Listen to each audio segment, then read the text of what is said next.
Next 9 news में आपका बहुत बहुत स्वागत है। मैं हूं आपके साथ अबरारुल हक रहमानी।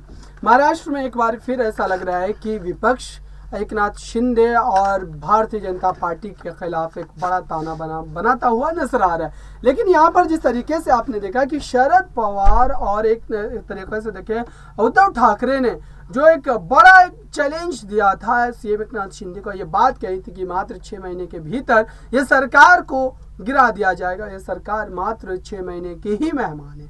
इन तमाम बयानों के बाद कम से कम ये बात तो स्पष्ट होती नजर आ रही थी कि सचिन एक तरीके से आप देखें कि शरद पवार और सीएम एकनाथ शिंदे के बीच जो तकरार है वो और लगातार बढ़ने ही वाली है। लेकिन यहाँ पर उद्धव ठाकरे का भी जिक्र जरूरी हो जाता है, क्योंकि सबसे बड़ा नुकसान महाराष्ट्र की सियासत में इस वक्त उद्धव ठाकरे का ही हुआ है।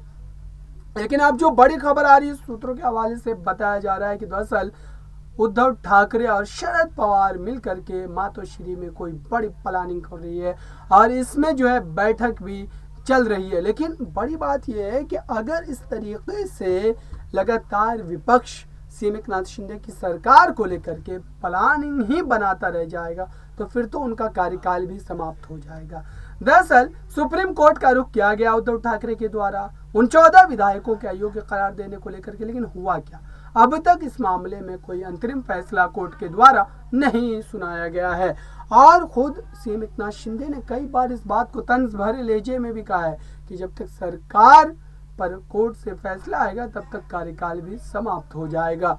दरअसल लगातार इस फैसले में विलंब देखने को मिल रहा है। इसी पर चुटकी लेते हुए सीएम शिंदे ने उद्धव ठाकरे पर हमला बोला था। अब जो एक बड़ी बैठक की खबर आ रही है उसके बाद जाहिर सी बात है कि सीएम एकनाथ शिंदे और देवेंद्र फडणवीस की सियासी मुश्किलें जो है वो बढ़ने वाली है, क्योंकि देवेंद्र फडणवीस और एकनाथ शिंदे की जोड़ी ने ही महाविकास आघाड़ी गठबंधन की सरकार का ये हश्र किया है। और आज देखिए कि अब शिवसेना पार्टी उस कदर जर्जर स्थिति में पहुंच चुकी है कि आज बीएमसी चुनाव को लेकर के भी एक तरीके से ये तमाम जो दावे किए जा रहे हैं कि हो सकता है कि बीएमसी चुनाव में भी उनकी जीत जो है वो यकीनी तौर पर नहीं मानी जा रही, क्योंकि बीएमसी चुनाव में इस बार सीएम एकनाथ शिंदे और भारतीय जनता पार्टी एक साथ है और उद्धव ठाकरे के लिए एक बड़ी चुनौती साबित हो सकती है। लेकिन इस बड़ी बैठक के बाद जो सूत्र के हवाले से आ रही है खबर, इस बड़ी बैठक के बाद अब महाराष्ट्र की राजनीति में क्या सियासी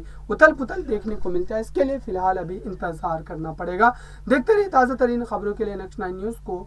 धन्यवाद।